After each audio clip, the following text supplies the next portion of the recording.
입주의 구속사라는 제목으로 하나님 말씀 선포하겠습니다. 성도 여러분, 성도 여러분들은 혹시 시험을 보실 때나 공부를 하실 때 기억 장치를 혹시 가지고 계신지요? 더 오래 기억하기 위해서 초성을 따거나 특이한 단어로 외우는 기억 장치 말입니다.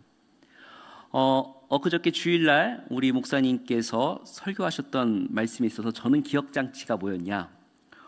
완스강이었습니다. 완스강. 그 말씀의 내용은 히브리서의 말씀이 완파지야. 한번 스치기만 하면은 쓰러진다 해서 완스강이었습니다. 그런데 그 완펀치 3 강냉이라는 것을 아마 기억하실 겁니다. 그래서 저도 이 말씀이 하도 재밌어가지고 그것을 곰곰이 되뇌이고 하다 보니까는 이게 다 말씀이 연관이 되는 거예요. 그러다가 지난주 주일날, 그러니까 주일날 우리 교회를 정리하고 올라가던 중에 우리 청년들이 여기 모여서 목장 모임을 하는 겁니다. 그래서 너무 목장 모임을 어떻게 하나 하고 구경을 할 건데 우리 청년들 목장 모임이요 정말 모험적으로 딱 정말 SOL 1의 그 단계별로 똑같이 하는 겁니다. 정확하게 모험적으로 합니다. 그런데 거기다가 플러스 하나를 더하는데 기도 제목을 나누고 함께 기도를 하고 거기다 플러스 하나를 하는데 우리가 한 주간 읽어야 될 말씀을 자기들끼리 말을 한 다음에 제비를 뽑는 거예요. 그러니까 제가 그 옆에 있으니까는 목사님도 한번 넣어보세요 해갖고 오늘 완스강이니까 히브리서 넣으라고 해가지고 청년들이 말씀 뽑기를 하고 있습니다. 그리고 나서 뭐가 뽑혔을까요? 정말 신기하게도 사진 넘겨주세요. 히브리서가 정확하게 뽑혔습니다. 그러니까 우리 청년들이요 인스타그램을 통하여서 그것을 공유하고 자기들이 본 내용들을 그것을 같이 공유하더라고요. 그래서 참 이 모습은 참 우리 청년들에게 본받을 만한 모습이구나. 그리고 저도 이것을 제안한 사람이니까 제가 안 읽을 수 있겠습니까? 저도 히브리서를 읽으면서 다시금 깊게 묵상하는 며칠이었습니다. 그런데 히브리서를 다시 읽어보니까 히브리서에 이런 말씀도 있었네. 그리고 의외로 또 내가 좀 관심사로 보고 있는 농사와도의 관련이 있는 말씀이 많구나라면서 말씀이 새롭게 각인되었습니다. 아마 제게 있어서 히브리서는 이제 완스강을 이제 평생 잊어먹지 않을 아마 기억장치로 될 건데요. 하나님께서도 우리의 신앙을 위해서 수많은 영적 기억장치를 마련해 주셨습니다. 구약의 백성들에게 우리가 지금 하나님의 시간표 시리즈를 하고 있는데 6월절 그리고 우리가 저번에는 나팔절 했죠. 이 절기들을 지키라고 명령하신 이유는 단 하나입니다. 고단한 일상 속에서 나를 잊지 말고 나를 기억하라 라고 말하는 하나님의 기억장치 그리고 사랑의 장치라는 것입니다. 오늘 우리가 함께 나눌 말씀이 바로 그 절기의 하이라이트인 지금의 시점인 초막절에 관련된 말씀입니다.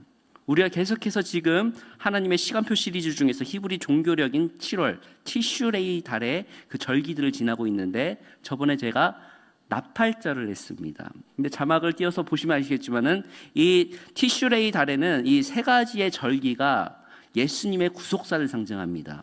나팔절에는요 나팔을 불 때 나의 이름 하면서 다시 온다라는 것처럼 메시아의 재림과 성도의 부활을 깨우는 나팔 소리가 상징이 되고요.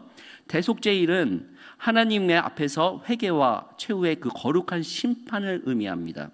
그리고 초막절 풀로 이제 막을 짓는다, 장막을 한다. 그리고 여기는 수장절은 또 이제 저장한다라고 해서 이따 또 설명드리겠습니다. 심판을 통과한 백성들이 영원한 하나님 나라의 처소를 기억하는 절기라는 것입니다. 특별히 초막절은 그대로 풀과 나무까지 텐트를 지어서 일주일간 그 절기를 지킵니다. 왜냐?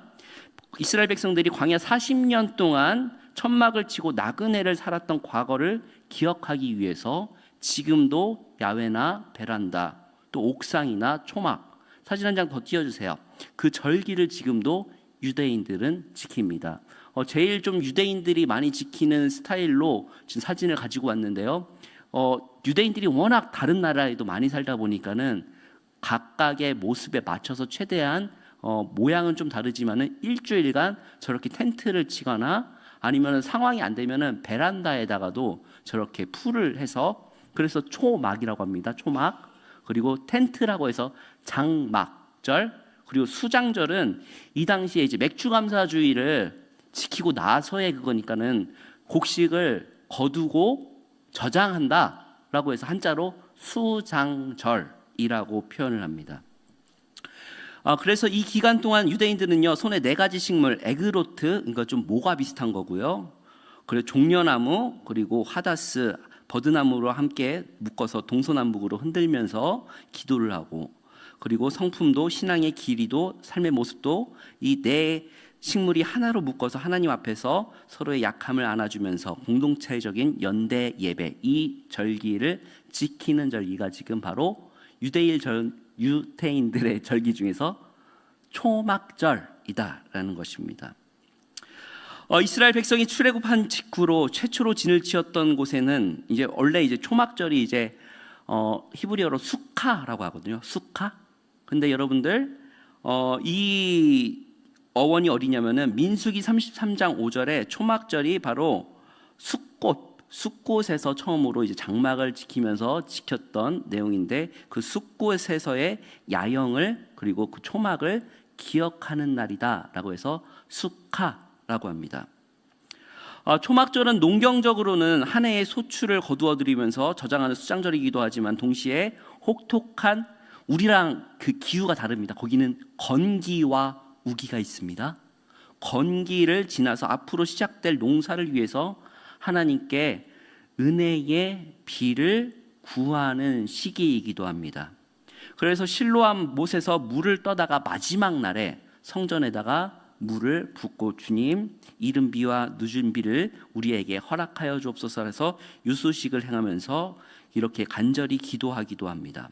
그래서 즉 초막절이 우리에게 주는 영적 메시지는, 우리가 지금 살고 있는 이 화려한 세상은 잠시 이런 초막과 불과하다.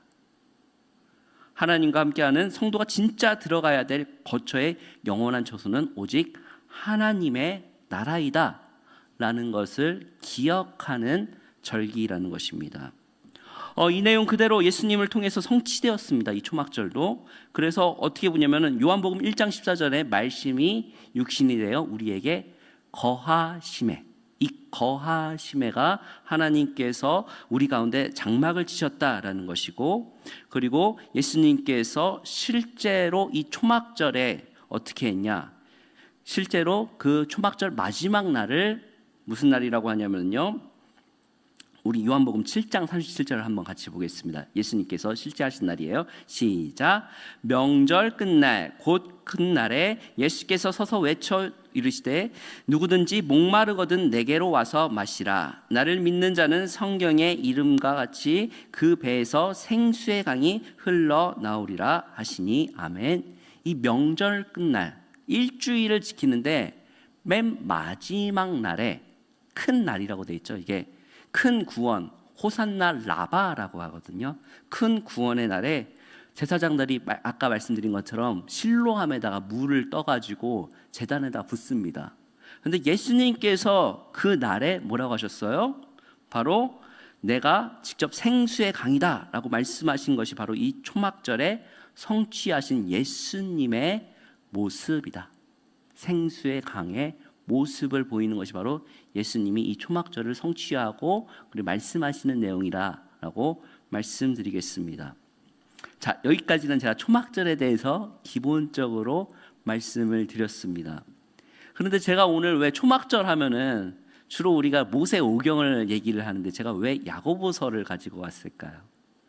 뜬금없지 않습니까? 저는 오늘 초막절을 말씀드리기 위해서 구약의 레위기라 그런 말씀보다는 오히려 야고보서 말씀을 보면 선택했습니다. 그 이유는 지금 우리가 살아가고 있는 시대가 바로 야고보서의 상황과 너무 직면했던 상황이 너무나 유사하기 때문에 그랬습니다. 오늘날 세대는 점점 악해져 가고 있죠. 치밀한 전략으로 지금 계속해서 사단은 교회를 무너뜨리려고 하고 있고, 교인들은 세상의 풍조와 함께 많은 이들이 믿음을 떠나고 삶의 무게를 견디지 못하면서 떠나고 있는 것이 사실입니다. 그리고 또 지금 우리는 매우 큰 폭염의 재앙을 함께 견디고 있고 모든 피조물들이 신음하고 있는 시대를 살고 있죠. 이 어둡고 답답한 현실 속에서 야고보 사도는 우리에게 이렇게 권면합니다. 오늘 본문 같이 함께 읽겠습니다. 시작. 그러므로 형제들아, 주께서 강림하시기까지 길이 참으라. 보라, 농부가 땅에서 나는 귀한 열매를 바라고 길이 참아 이른 비와 늦은 비를 기다리나니 너희도 길이 참고 마음을 굳건하게 하라. 주의 강림이 가까우니라. 아멘. 야고보 사도는 우리에게 농부의 인내를 배우라라고 말씀합니다. 농부는 씨를 뿌린 뒤에 바로 눈앞에 열매가 보이지 않는다고 해서 조바심을 내거나 밭을 갈아엎지 않습니다. 때학볕의 더위를 견디면서 하늘에 하나님께서 내리실 비를, 이른 비와 늦은 비를 신실하게 기다리다라는 것입니다. 근데 여기서 제가 길이 참으라라는 표현을 강조를 했는데요. 헬라어 원어로는 마크로투사메라는 뜻인데요. 이 단어는 이게 억울해서 우리나라의 그 인내라는 개념과 다릅니다. 좀 우리나라 자는 인자, 참을 인자가 그 심장과 그 칼을 섞어 놨지 않습니까? 그러니까 가슴에 칼을 품듯이 참으라라는 의미인데 원어상의 그 참으라라는 의미는 좀 다른데요. 우리가 이게 마크로와 투모스의 합성어입니다. 자, 마크로가 길게, 그리고 투모스가 이 감정의 기복을 얘기합니다. 근데 이제 마크로 하면은 그 반대말이 마이크로, 미세하게. 근데 마크로 하면은 크게, 길게 봐라, 그리고 크게 봐라라는 것이고요. 투모스는 이건 우리나라 한자 말이나 좀 비슷합니다. 우라통 터진다고 하죠. 고대의 이 그리스 사람들도 화가 나면은 이 감정의 기복이 이 속에 있다라고 생각을 했습니다. 그렇기 때문에 화병이나 부글부글하는 이것을 어떻게 크게, 이게 아니라 하면서 심호흡하듯이 길게 참아서 그것을 견뎌라라는 내용을 하고 있습니다. 원어상 단어는 그렇습니다. 그런데 이것이 오래 참음이 뭐냐면 고린도전서의 사랑은 뭐예요? 오래 참고, 그리고 갈라디아서의 성령의 네 번째 열매 오래 참고가 바로 이 단어입니다. 이 참으라라는 이 부분을 좀 더 설명드리기 위해서 이 본문이 어떻게 나왔냐면요. 야고보서 5장 1절부터 6절까지는 사실은 전반부에 사도 바울이 제물로서 불법적으로 쌓고 밭에서 일한 품꾼들에게 임금을 떼먹는 불의한 부자들을 향하여서 경고하는 말씀입니다. 우리 본문 5장 4절 한번 같이 읽을까요? 시작. 보라, 너희 밭에서 추수한 품꾼에게 주지 아니한 삭시 소리 지르며 그 추수한 자의 우는 소리가 만군의 주의 귀에 들렸느니라. 아멘. 이때 당시에도 임금 착불이 있었습니다. 땀을 흘려 일하고도 정당한 대가를 받지 못한 품꾼들이, 당시 특히 유대 기독교인들이, 이게 이방인들이고 소수자들이다 보니까는 사회적으로 약자였습니다. 이 품꾼들이 상대적으로 그 약자들, 악한 풍조와 법적인 약한 사람들에게, 그리고 이런 세상의 극심한 압박으로 인하는 그런 유대 공동체들에게 야고보 사도는 이런 상황 속에서 너희들이 어떻게 하냐? 여기서 길이 참으라. 그때 당시 이방인으로 살아간다는 것이 얼마나 고통스럽겠습니까? 그리스도인으로 살아간다는 것도 결코 쉬운 일이 않았을 것입니다. 신앙이 힘들죠. 그리고 경제적으로도 궁핍하죠. 압박을 하죠. 이런 상황 속에서, 그들의 처한 상황 속에서 그들에게 오래 참으라라는 내용을 말한 것입니다. 그리고 이 내용을 말하기 위해서 농부의 예시를 드는 것인데, 농부가 기다리는 것은 땅의 조건이 아니라 어디입니까? 바로 이 땅을 바라보는 것이 아니라 어디를 바라보죠? 하늘을 바라본다. 이 초막절의 의미를 생각하면 그들에게 같이 말하를 할 것입니다. 이 내용이. 그러니까 야고보 사도도 그렇고요. 히브리서 기록자도 그렇고요. 다 그 유대인들의 기본적인 그 절기를 이해하면서 성경을 쓰는 것입니다. 그리고 이른 비와 늦은 비를 얘기하는데, 자, 이른 비는 모래라고 합니다. 이제 10월에서 11월경에 나오는 비인데요. 건기에 바짝 말라버린 이 딱딱한 흙을 부드럽게 비가 와줘야 됩니다. 그래야지 그 다음에 농작물이 잘 자라요. 우리나라 같은 경우에는 겨울에 눈이 많이 와야 풍년이 됩니다. 눈이 너무 안 와버리면 또 그게 땅이 이제 영양분이 없거든요. 그리고 늦은 비, 말코슈는 3월, 4월경에 수확하는 직전 가운데 또 다시금 소출을 풍성하게 먹을 수 있는 이른 비와 늦은 비의 은혜가 있습니다. 그래서 하늘을 주관하시는 그 은혜를 바라보면서 약속된 비를 기다리라, 그리고 그 비를 길이 참으라 라는 내용이 바로 지금 이 세상에 불의하고 힘들고 압박적인 상황 속에서도 그 성도들이 그 궁핍 가운데 이 땅을만을 바라보는 것이 아니라 어디를 바라본다? 하늘을 바라보는 것이 바로 초막절의 정신, 성도들의 인내라는 것입니다.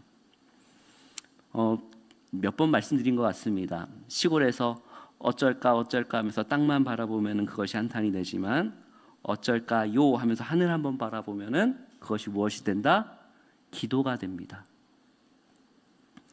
우리가 지키는 신약의 초막절이 바로 이 인내의 계절이고, 또 내 힘으로 당장 결과를 만들려고 하는 것이 아니라 이 타들어가는 이 가뭄과 폭염 속에서도 비를 내리실 하나님을 바라보면서 기도의 자리를 지키는 것이 바로 하나님을 절대적인 신뢰를 하면서 이 땅만을 바라보면서 살아가는 것이 아니라 하늘을 바라보는 삶, 그것이 바로 현 시대에 우리 그리스도인들이 가져야 할 초막절의 정신이다라는 것이죠.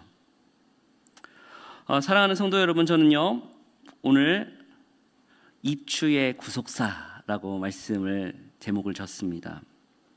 요 며칠 동안 정말 무덥습니다.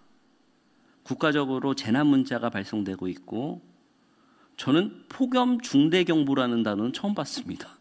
폭염 경보는 많이 봤습니다만은 중대경보. 삼복더위 한복판을 지나고 있습니다.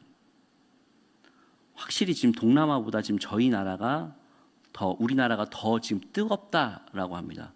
제가 싱가포르에 있다가 왔었잖아요. 확실히 우리나라가 더 뜨겁습니다, 지금. 얼마나 그러면서도 우리나라의 상황과 폭염과 경제적인 상황과 또 신앙적인 측면, 이 모든 측면에서 우리가 지금 얼마나 힘든 상황을 겪고 있습니까? 그런데 절기상 이틀 뒤면 바로 가을의 문턱인 우리나라 절기상 뭐가 옵니까? 이틀 뒤면은 입추입니다. 제가 요즘 건강관리를 위해서 오늘은 새벽 4시에 일어나서 잠깐 뛰고 왔는데요. 아주 희미하지만, 이게 시골에서 큰 사람들은요 이거를 알아요. 그 바람 물결을 알거든요. 아주 희미하지만 그 찬바람이 살짝 불었습니다. 그 피부로 느낍니다. 이 더위 이제는 끝까지 가지 못하겠구나라는 생각이 들었습니다. 세상은 지금 당장 폭염 중대경보로서 비명을 지르고 당장이라도 타들을 것 같이 죽을 것 같지만은, 그럼에도 불구하고 하나님의 구속사의 시계는 계속해서 흘러간다라는 사실을 여러분들 기억해 주십시오. 하나님의 구속사의 시계는 지금도 오차없이 하나님의 수확을 위해서 거룩한 초막의 알곡을 향해서 움직이고 있다라는 것입니다. 지금 아무리 내 삶이 떼약볕 가운데 말라져 있고 뜨겁고 답답할지라도, 또한 기도의 응답이 너무 더뎌서 조바심이 날지라도 기억하십시오. 반드시 가을은 온다라는 것이죠. 하나님의 구속사의 열매는 지금도 우리 삶 가운데 무르익고 있고요. 성령님의 바람이 우리 성도님들 가운데 불어와서 영혼의 시원함이 있기를 소망합니다. 시편의 기자의 고백처럼 눈물을 흘리며 씨를 뿌리는 자는 무엇으로 돌아옵니까? 기쁨으로 그 곡식단을 반드시 거두리로다 라고 말씀한 것처럼, 지금 우리가 잠시 머물고 있는 이 세상은 영원히 처할 처소가 아니라 잠시 머물 초사이며, 그 초막의 마음을 뺏기지 마시고 6월절 어린 양이신 예수 그리스도의 구원을 바라보십시오.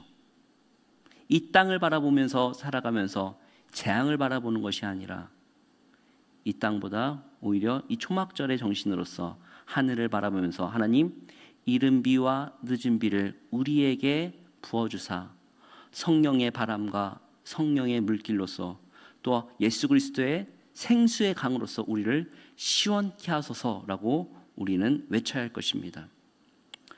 때학볕을 견디는 농부의 긴 인내처럼 그 인내를 굳건하게 하면서 이른 비와 늦은 비 그리고 우리 마음 가운데 하나님의 열매가 맺어가는 우리 거룩한 일신의 성도님들 되시기를 주님의 이름으로 축복합니다.